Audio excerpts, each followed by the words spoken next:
Una mujer salió para el trabajo y olvidó decirle a su marido que la cámara de seguridad funcionaba de nuevo. Cuando revisó. Elena Soto se quedó inmóvil, con la mirada clavada en la pantalla de su móvil. El bullicio habitual de la cafetería del hospital seguía a su alrededor, pero ella ya no lo escuchaba. Su café permanecía intacto, enfriándose junto a la ensalada a medio comer que nunca terminaría.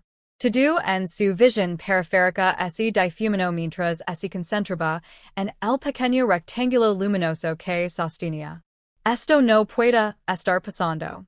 En la pantalla, observaba a su marido Javier moviéndose por el salón de su piso. No estaba solo. Y no estaba haciendo nada que ella pudiera haber imaginado jamás. Sintió su pulso en la garganta, en los oídos, detrás de los ojos. Las luces fluorescentes del hospital de repente parecían demasiado brillantes. Apretó el botón de apagado de su teléfono, sumiendo la pantalla en la oscuridad, pero la imagen quedó grabada en su mente. Elena? Elena, vuelve a la tierra. Alzó la vista para ver Lucia, su colega de oncología, deslizándose en el asiento frente a ella. En cuanto Lucia vio la expresión de Elena, su sonrisa desapareció. ¿Qué pasa? Parece que hubieras visto un fantasma. La boca de Elena se abrió, pero no salieron palabras. ¿Cómo podría explicar lo que acababa de presenciar? ¿Cómo podría expresar con palabras algo que ella misma no podía procesar? Tengo que ir a casa, logró decir finalmente, con una voz extraña y distante incluso para sus propios oídos. Tengo que salir de aquí. Pero tu turno no termina hasta dentro de 4 horas. La consulta con los Ramírez. Cubrim. Elena se puso de pie abruptamente, casi tirando la silla. Por favor, Lucia. Emergencia familiar.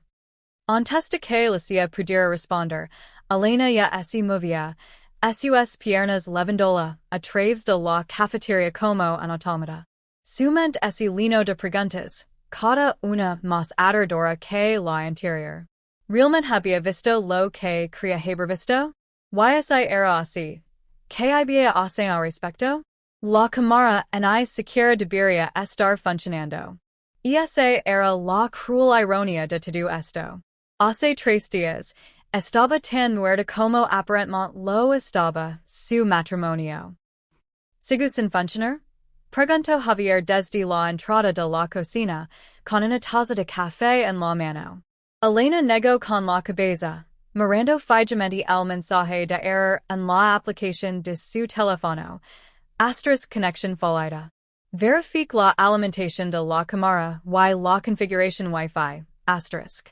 Funcionaba perfectamente durante meses, dijo, con frustración en su voz. ¿Por qué dejaría de funcionar ahora? Javier se encogió de hombres, tomando un sorbo casual de su café. Tecnología. Es maravillosa hasta que deja de serlo. A los 42 años, Javier Soto todavía mantenía esa confianza tranquila que había traído Elena hacia el 13 años atrás. Su pelo oscuro había comenzado a mostrar canas en las sienes, pero solo lo hacían parecer más distinguido. Su empresa de software había tenido suficiente éxito como para que pudiera trabajar desde casa la mayoría de los días, diseñando sistemas informáticos que, como solía bromir, mantenían las luces encendidas y pagaban el buen vino.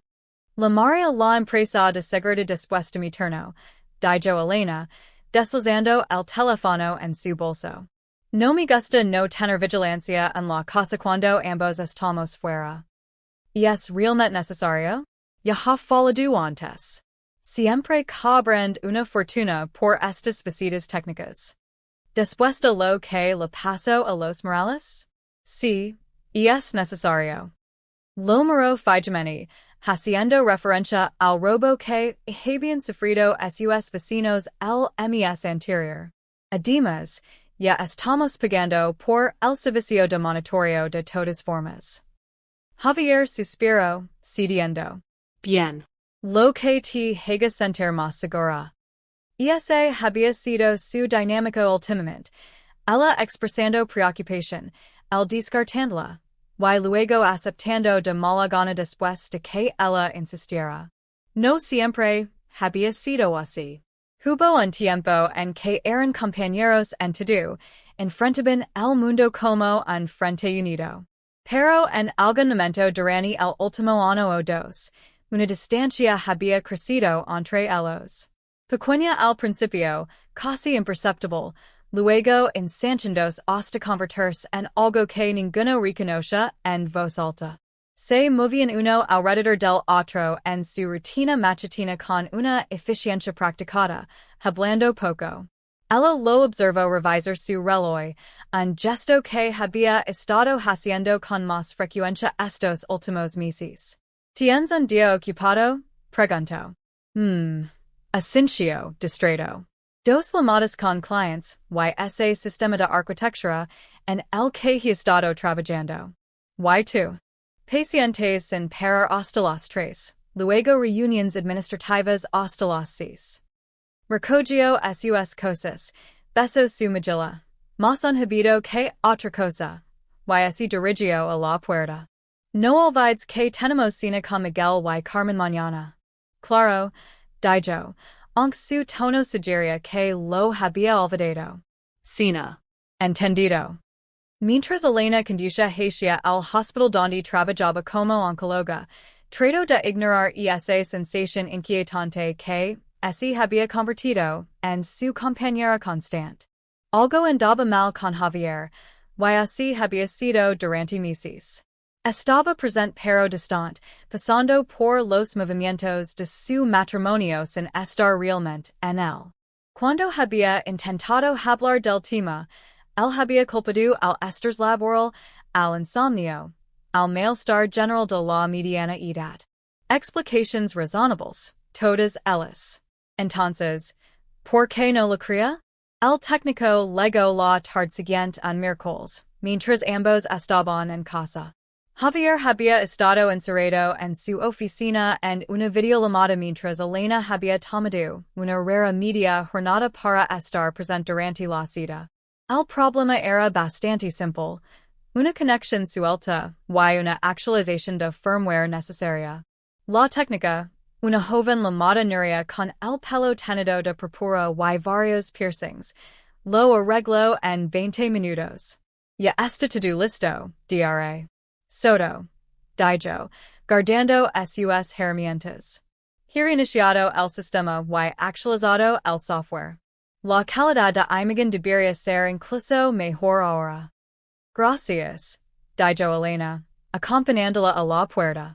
¿Hay algo especial que debemos hacer para asegurarnos de que siga funcionando? No. Se conectará automáticamente a su Wi-Fi. Es posible que la aplicación le pida que acepte los nuevos términos de servicio la próxima vez que inicie sesión, pero aparte eso, todo está listo. Después de que Nuria se fue, Elena revisó la aplicación. Efectivamente, la cámara estaba funcionando, mostrando una vista nítida de su salón, la entrada de la cocina y la puerta principal. Sintió cierto alivio al ver los espacios familiares de su hogar vigilados de nuevo de forma segura. Javier salió de su oficina mientras ella guardaba su teléfono. ¿Todo arreglado? Preguntó.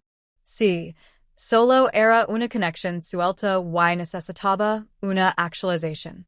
Asintió distraidamente. Bien. Escucha, necesito ir a la oficina. Ha surgido algo con la cuenta Rodríguez que tengo que manejar en persona. Ahora? Pense que podríamos almorzar juntos y que, por una vez estoy en casa. Lo sé, lo siento. Te lo debo. Ya estaba tomando sus leaves y su portátil. No debería lavar más de un par de horas. Quería protestar, señalar que apenas pasaban tiempo juntos últimamente, pero ¿cuál era el punto? Este era su patrón ahora. Claro. Te lo debo. Él besó su mejilla y se fue, Dijandala de pai en su salon, vigilada por la cámara recién activada que había olvidado mencionar. El jueves amaneció con la promesa del otoño temprano, el aire fresco y limpio después de la lluvia nocturna. Elena se despertó antes que su alarma, encontrando el lecho de Javier vacío. Escuchó la ducha corriendo en su baño. Permaneció acostada un momento, mirando al techo, organizando mentalmente su día. Dos nuevas consultas, un seguimiento con la familia Jiménez, almuerzo con el jefe de departamento para discutir la próxima subvención de investigación, y luego reuniones hasta el final del día. Un jueves normal. Tomó su teléfono para revisar sus correos electrónicos y notó una notificación de la aplicación del sistema de seguridad. Movimiento detectado. Salón, 3:42 a.m. Eso era extraño. Abrió la aplicación y navegó hacia los clips grabados, pero antes de que pudiera ver algo, Javier salió del baño, con una toalla envuelta alrededor de su cintura. Te levantes temprano, dijo, dirigiéndose al armario. Ella bloqueó su teléfono, olvidando la notificación. Solo tomando ventaja. Día ocupado. Yo también. Saco ropa con determinación. Tengo esa reunión con posibles inversores. Luego almuerzo con Miguel para prepararnos para la cena de esta noche. Miguel Fuentes había sido amigo de Javier desde la universidad. Se había casado con Carmen hace 4 años, y las parejas intentaban reunirse regularmente, aunque esto había estado ocurriendo con menos frecuencia últimamente.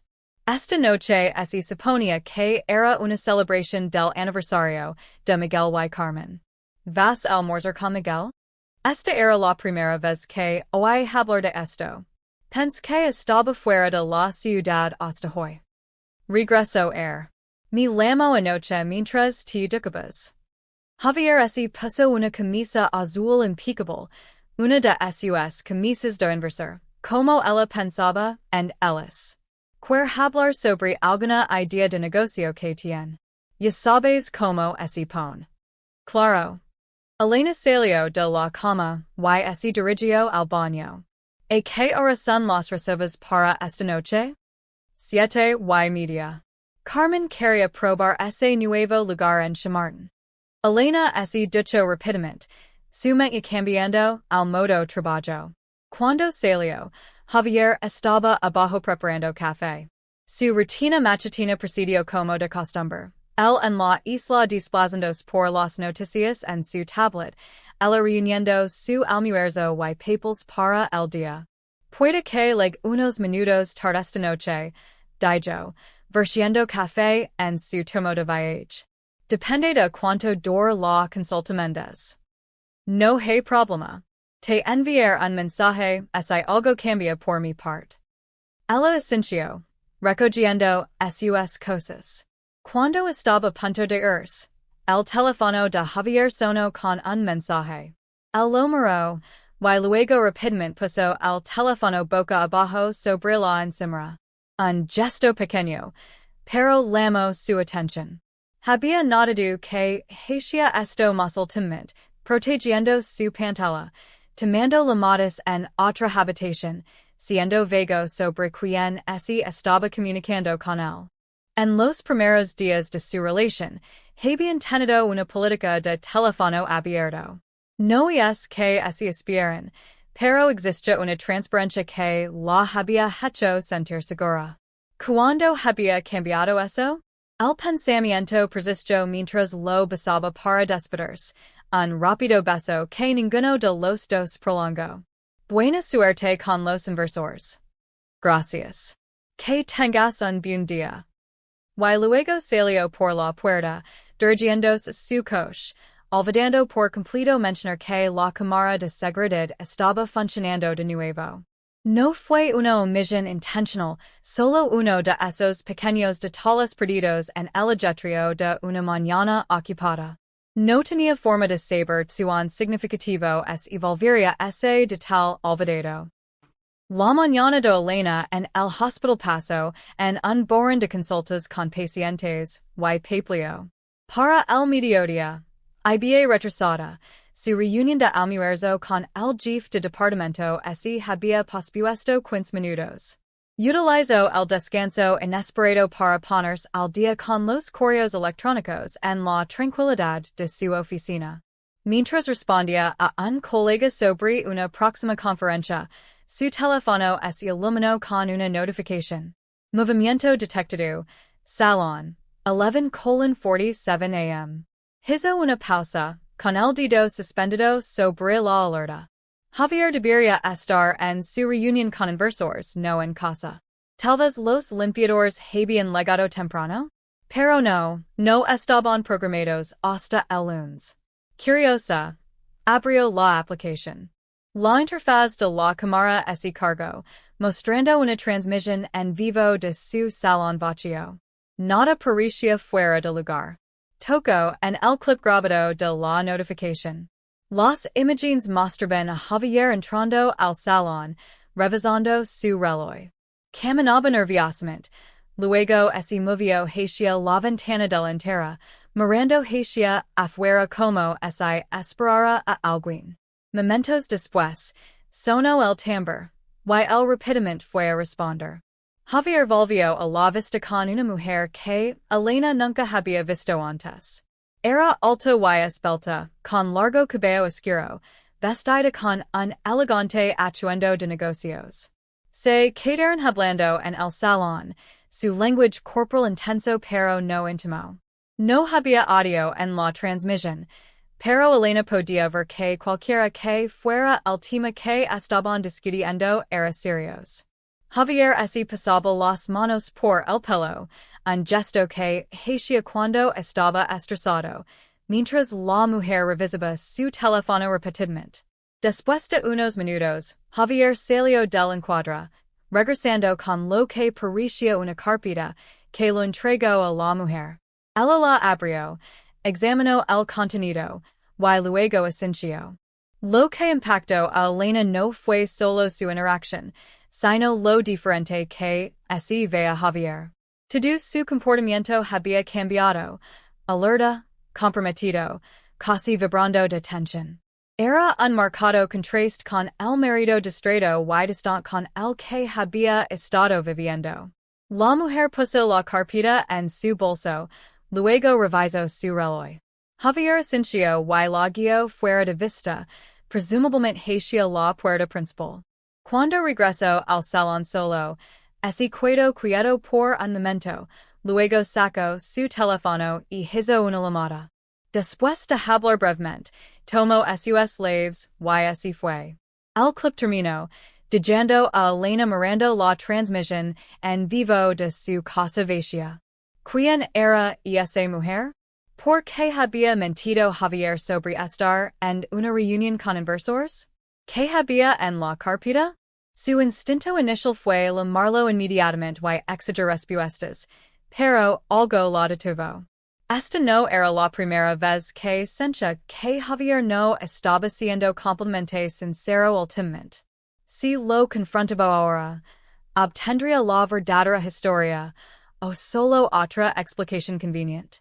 Antes de que pudiera decidir qué hacer, su teléfono sonó, su jefe de departamento, esperando para su reunión de almuerzo. Elena respiró profundamente, tratando de compartimentar. Tendría que lidiar con esto más tarde. Durante sus reuniones de la tarde, su mente seguía volviendo a las imágenes. A las 3, no podía concentrarse en nada más. Se excusó de una discusión presupuestaria, alegando que necesitaba revisar a un paciente, y se retiró a un rincón tranquilo de la cafetería del hospital. Una vez sentada con un café que no quería, abrió la aplicación de seguridad nuevamente. Había dos alertas más desde la que había visto: movimiento detectado, salón, 12:30 p.m. y movimiento detectado, salón, 2:15 p.m. El clip de las 12:30 mostraba a Javier regresando a casa, haciendo otra llamada telefónica, y luego saliendo rápidamente otra vez. nada unusual, excepto que se suponía que estaría en reuniones todo el día. El dedo de Elena se cernía sobre la alerta de las 2:15. Parta ella no quería saber, quería preservar la posibilidad de que hubiera una explicación inocente para todo. Pero la parte más grande, la parte que había sentido que algo andaba mal durante meses, necesitaba ver. Tocó el clip. Las imágenes comenzaban con Javier entrando al salón, pero esta vez no estaba solo. Miguel estaba con él, junto con otro hombre que Elena no reconocía. El tercer hombre era alto y imponente, con la cabeza rápida y un traje de aspecto caro. Su presencia parecía llenar la habitación, y tanto Javier como Miguel parecían tensos a su alrededor. Estaban de pie hablando en el salón. En un momento, el tercer hombre gesticuló enfaticamente, haciendo que Javier retrocediera ligeramente. Miguel colocó una mano en el hombro de Javier, como estabilizándolo y ofreciendo apoyo. La interacción no era amistosa. Parecía una confrontación. Después de varios minutos, Javier desapareció de la vista, regresando con otra carpeta similar a la que le había dado a la mujer anteriormente. El hombre calvo la tomó, examinó brevemente el contenido, y luego dijo algo que hizo que Miguel visiblemente se relajara. Javier, sin embargo, permaneció tenso. El hombre puso la carpeta dentro de su chaqueta, estrechó manos con Javier y Miguel, y luego se fue. Una vez que se había ido, Javier se desplomó en el sofá, con la cabeza entre las manos. Miguel se sentó a su lado, hablando intensamente. Javier sintió varias veces, luego se puso de pie abruptamente y comenzó a caminar de un lado a otro. Después de otro minuto de conversación, ambos se fueron juntos. El clip terminó, dejando a Elena mirando la pantalla en estado de shock.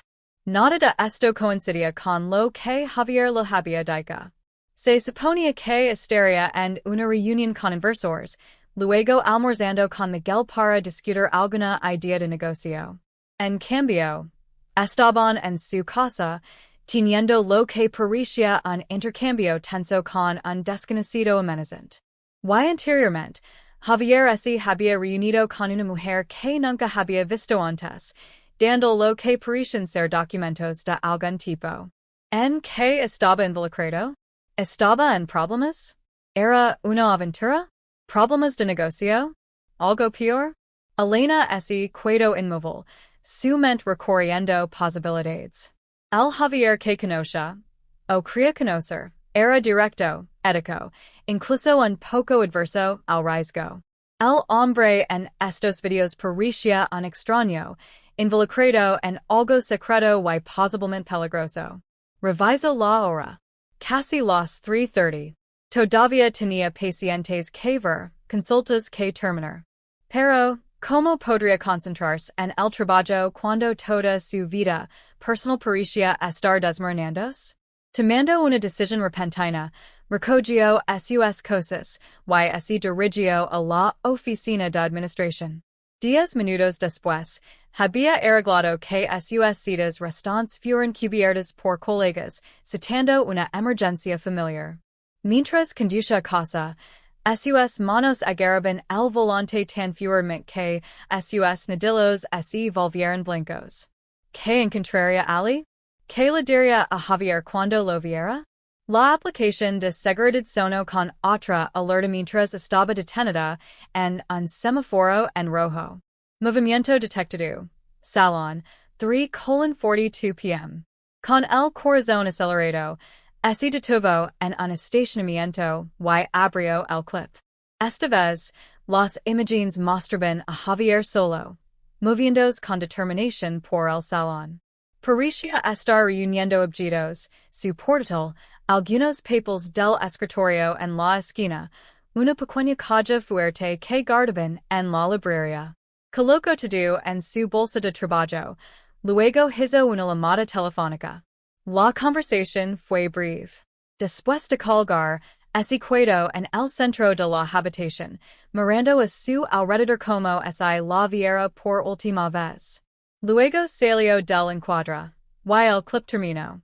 Elena Cuedo sentada en su coche, sintiendo como si el suelo hubiera desaparecido bajo sus pies. La forma metódica en que Javier había recogido esos objetos específicos, y esa mirada final alrededor de la habitación, parecía alguien preparándose para irse. ¿Estaba planeando abandonarla? ¿Estaba en peligro? ¿Yendo de algo o alguien? Intentó llamar a su teléfono móvil. Fue directamente al buzón de voz. Lo intentó de nuevo con el mismo resultado. El viaje a casa tomó 20 minutos, cada segundo extendiéndose en una eternidad de preguntas sin respuestas. Cuando finalmente entró en su camino de entrada, el coche de Javier no estaba allí. La casa estaba en silencio cuando entró, los espacios familiares de repente extraños y amenazantes. Se movió a través de las habitaciones, buscando cualquier señal de lo que podría estar sucediendo, cualquier pista que Javier pudiera haber dejado. En su dormitorio, fue directamente a su comoda. Los dos cajones superiores estaban medio vacíos, su ropa favorita desaparecida. En el armario, había espacios donde habían estado trajes y zapatos. Sus artículos de aseo personal habían desaparecido del baño. De vuelta abajo, notó otras ausencias. La pequeña caja fuerte de su oficina había desaparecido, junto con sus discos duros de respaldo y la carpeta donde guardaban sus pasaportes. Se hundió en el sofá, el mismo lugar donde horas antes había visto a Javier poner su cabeza entre sus manos. La evidencia era clara. Su marido había hecho las maletas y así había ido. ¿Pero por qué? ¿Y dónde había ido? Su teléfono sonó, sobresaltándola. La silla del hospital. Dijo que fuera al buzón de voz. Un minuto después, apareció un mensaje de texto. ¿Todo bien? ¿Te fuiste con prisa? ¿Cómo podría responder eso? Nada estaba bien. Su vida había implosionado en el espacio de una tarde. Mientras estaba sentada allí, tratando de procesar lo que estaba sucediendo, su teléfono sonó con otra alerta de seguridad. Movimiento detectado. Salón, 4:38 p.m. Con dedos temblorosos, abrió la aplicación, viendo en tiempo real como si abrió la puerta principal. Javier entró en el salón y se congeló cuando vio a Elena sentada en el sofá. Por un largo momento, se miraron el uno al otro, el air entre ellos espeso con acusaciones no pronunciadas. ¿Estás en casa temprano? Finalmente dijo él, con voz cuidadosamente neutral. Elena levantó su teléfono, con la aplicación de seguridad todavía abierta. Tú también. La reunión con los inversores terminó antes. Sus ojos se desvieron hacia su teléfono, luego de nuevo a su rostro. Algo cambió en su expresión, resignación, quizás o alivio. ¿Cuánto tiempo llevas observando? Lo suficiente. Se puso de pie, la IRA repentinamente reemplazando su conmoción. ¿Quién es la mujer con la que te reuniste esta mañana? ¿Y por qué tú y Miguel os estabais reuniendo con ese hombre que parecía pertenecer a una película de mafiosos? ¿Qué hay en esas carpetas que sigues entregando? ¿Y por qué su voz se quebró? ¿Por qué tus cosas están empacadas y desaparecidas? Javier dejó su bolsa y se pasó las manos por el pelo.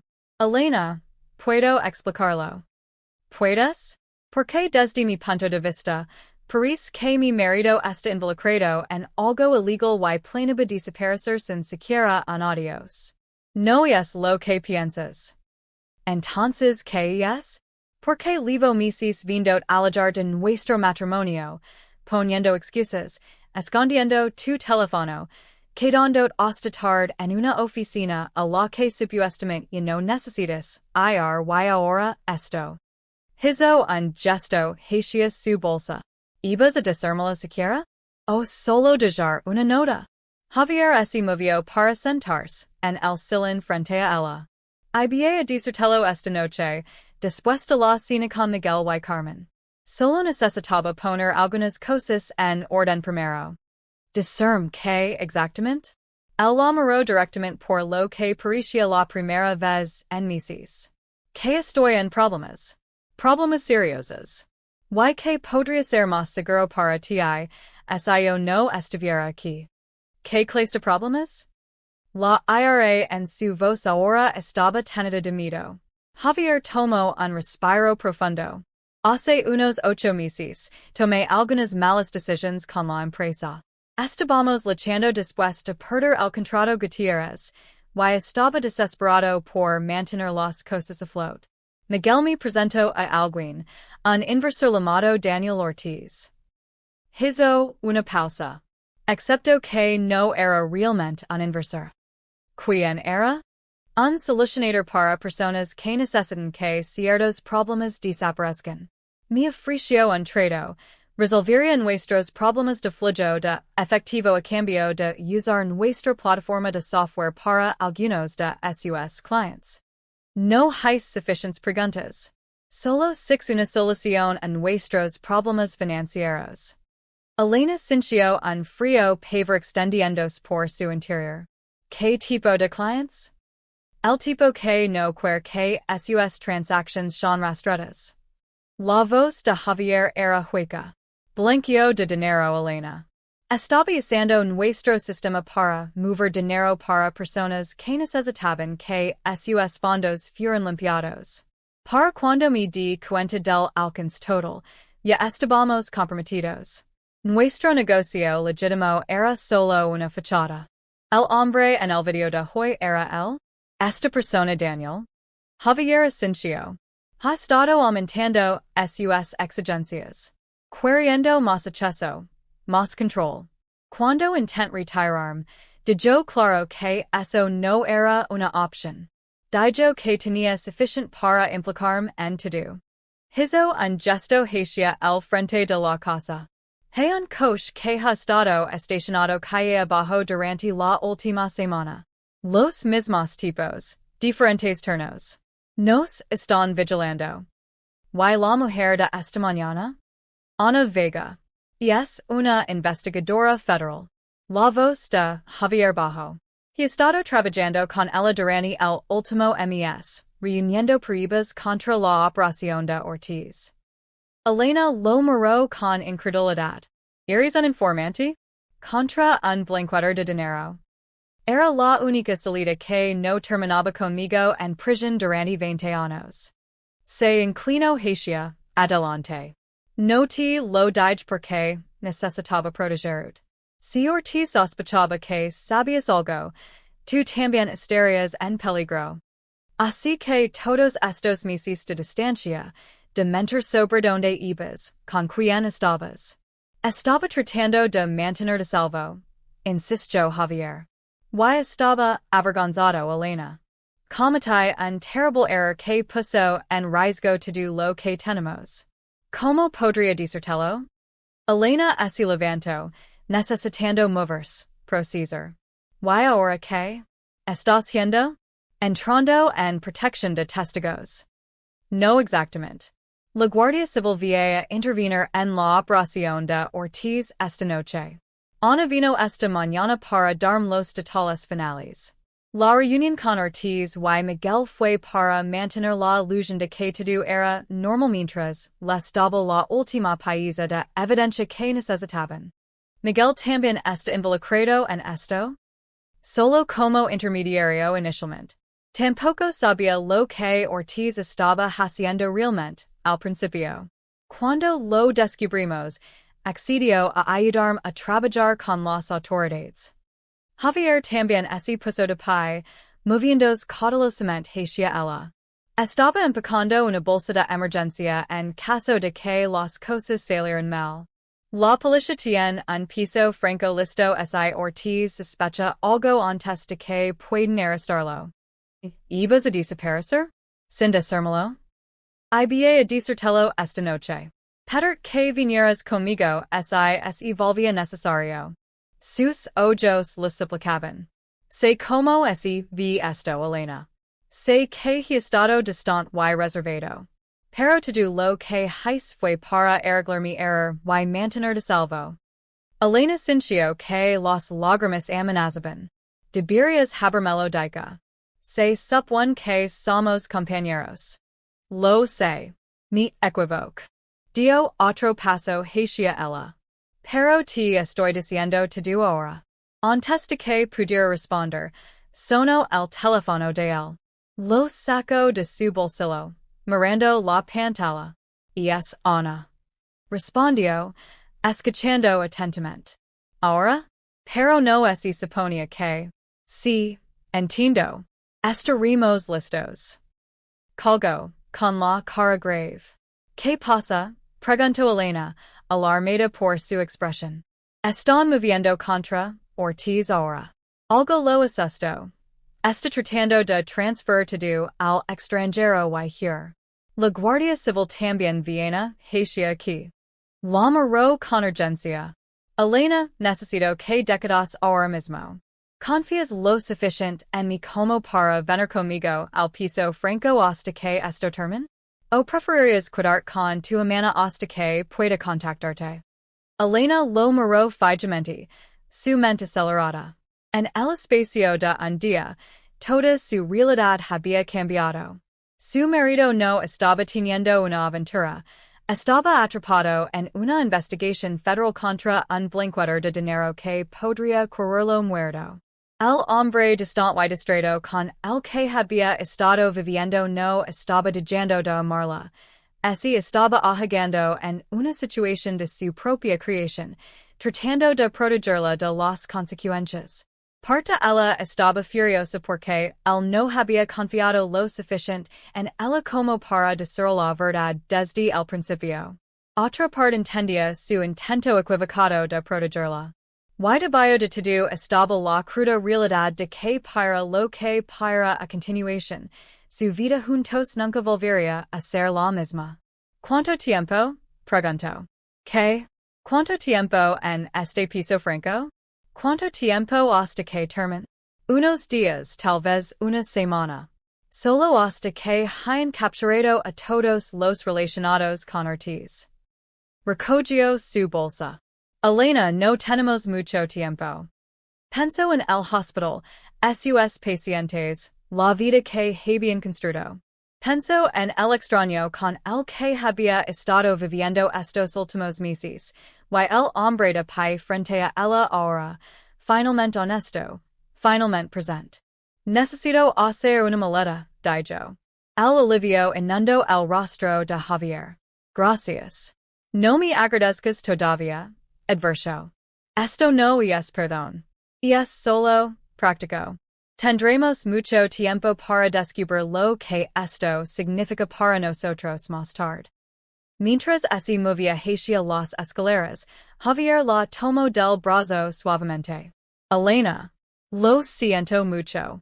Por todo. Cuando esto termine si me lo permites, quiero arreglar esto. Ella lo miró. Realmente lo miró, por primera vez en meses. El hombre con el que se había casado todavía estaba allí, bajo el engaño y el miedo. Si eso era suficiente para reconstruir lo que habían perdido, estaba por verse. Empeca lo que necesites, urgió él. Vigilare la señal de Ana. Arriba, Elena se movió automáticamente, llenando una bolsa con lo esencial. Su mente seguía volviendo a las imágenes de la cámara de seguridad, el catalizador de esta revelación. Si no la hubiera revisado hoy, ¿lo habría dicho Javier la verdad esta noche como afirmaba? ¿O habría llegado a casa para encontrar una casa vacía y una nota, dejada para preguntarse qué había pasado con la vida que creen compartir? La cámara que se suponía que la haría sentir segura había revelado en cambio su precaria era realmente su seguridad. La ironía no pasó desapercibida. Cuando regresó abajo, Javier estaba junto a la ventana, telefono en mano. Acaba de llegar un coche, dijo. Yes, Ana. Elena eco un último vistazo a su hogar, el espacio donde habían construido su vida juntos, ahora manchado por el engaño y el peligro. Para lo que para a continuación, nada sería igual. El pensamiento era adorador y, de una manera extraña, liberador. Estoy lista, dijo, aunque no estaba segura de si eso era cierto. ¿Cómo podría alguien estar listo para que su vida implosionara? Javier así volvió hacia ella, con vulnerabilidad desnuda en su rostro. Pase lo que pase, Elena, quiero que sepas, lo único sobre lo que nunca mentí fue sobre amarte. Ella asintió, incapaz de responder. Más tarde, habría tiempo para recriminations, para sanar, para decisions sobre su futuro. Por ahora, todo lo que podía hacer era seguirlo por la puerta hacia la incertidumbre. Al salir, la cámara de seguridad capturó su partida, dos personas dejando atrás una vida, dirigiéndose hacia un futuro desconocido, juntos por ahora pero sin nada garantizado. Las imágenes permanecerían allí, evidencia del día en que todo cambió, esperando que alguien las revisara. Pero nadie lo haría nunca. 6 meses después. Elena estaba de pie junto a la ventana de su nuevo apartamento, viendo caer nieve sobre una calle desconocida. El centro de Barcelona no es parecía en nada a Madrid, pero después de medio año, finalmente estaba comenzando a considerarlo su hogar. Detrás de ella, Javier estaba desempeñando la última de sus calles, lo poco que habían podido recuperar de su antigua vida. La mayoría de sus posiciones habían sido vendidas o puestas en almacenamiento. Sus identidades no habían cambiado. Ortiz no era lo suficientemente importante para ese nivel de protección, pero la policía había sugerido firmemente reubicarse una vez que el caso estuviera cerrado. ¿Qué te parece este lugar para la foto? Preguntó Javier, sosteniendo su foto de boda, uno de los pocos objetos personales que habían traído con ellos. Elena se volvió desde la ventana. Quizás junto a la librería en su lugar. El asintió, moviéndose para colocar la allí. Mejor. Sí.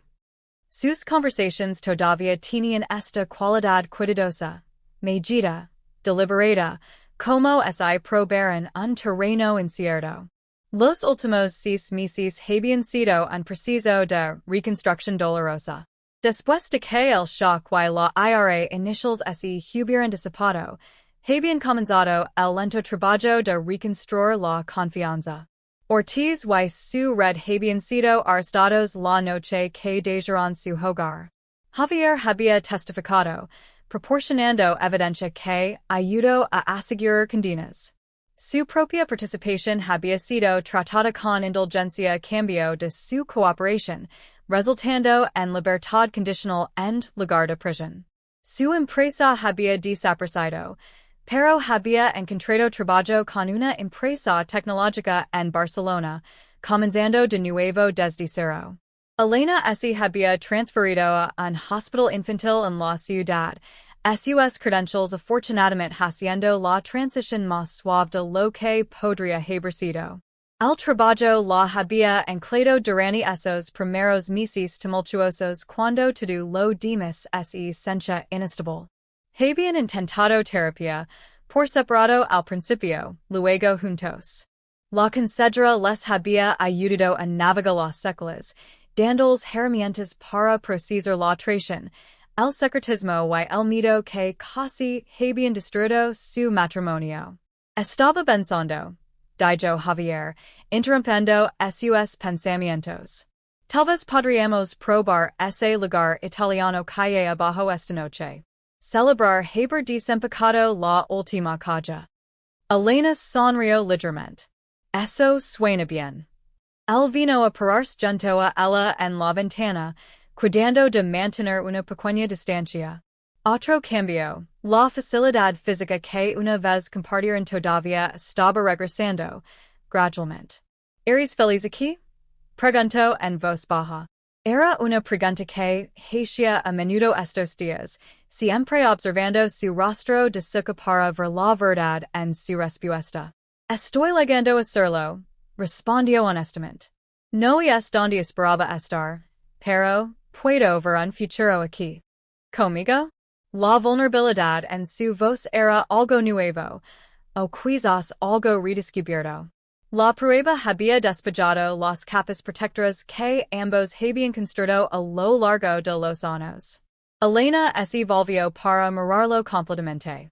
Sí, Javier. Contigo. Él extendió la mano hacia la suya, y ella le permitió tomarla. Esto, también, era parte de su nueva normalidad, reaprendiendo el uno al otro, reconstruyendo la conexión deliberadamente en lugar de asumirla. Tenía tanto miedo de haber perdido, admitió. Ese día cuando llegué a casa, sentada allí con la aplicación de seguridad abierta, pensé que era el final. Yo también. Aprieto su mano. A veces pienso en lo que hubiera pasado si no hubiera revisado esas imágenes de la cámara. Si no hubiera olvidado decir que estaba funcionando de nuevo. Te habría dicho todo esa noche, insisto, como lo había hecho muchas veces antes. Tal vez. No estaba segura de si alguna vez quería complemente eso, pero había elegido seguir adelante sin certeza. De cualquier manera, esa cámara lo cambió todo. Para mejor espero. Eventualmente. Asincio, lentamente. Creo que sí. Doloroso como fue, al menos ahora no hay más secretos entre nosotros. Se quedaron juntos mirando la nieve, mano en su nuevo hogar. El camino que los había traído aquí no era uno que hubieran elegido, lleno de miedo, engaño y traición. Pero parados al otro lado, Elena podía ver que los cimientos que estaban reconstruyendo podrían finalmente ser más fuertes que lo que vino antes. La cámara de seguridad que había revelado la verdad así había ido ahora, dejada atrás con su antigua vida. Ya no la necesitaban. Para lo que para a continuación, lo enfrentarían con los ojos bien abiertos, juntos. Nos encantaría saber desde dónde están viendo esta historia, para poder conocer hasta dónde ha llegado nuestra increíble audiencia alrededor del mundo. Por favor, tómate un momento para calificar la historia del 1 al 10 en los comentarios. Tus opiniones sinceras nos ayudan a mejorar y crecer. Tu apoyo realmente significa mucho para nosotros, y estamos muy agradecidos de que formes parte de este viaje. Gracias por ver y compartir tus pensamientos.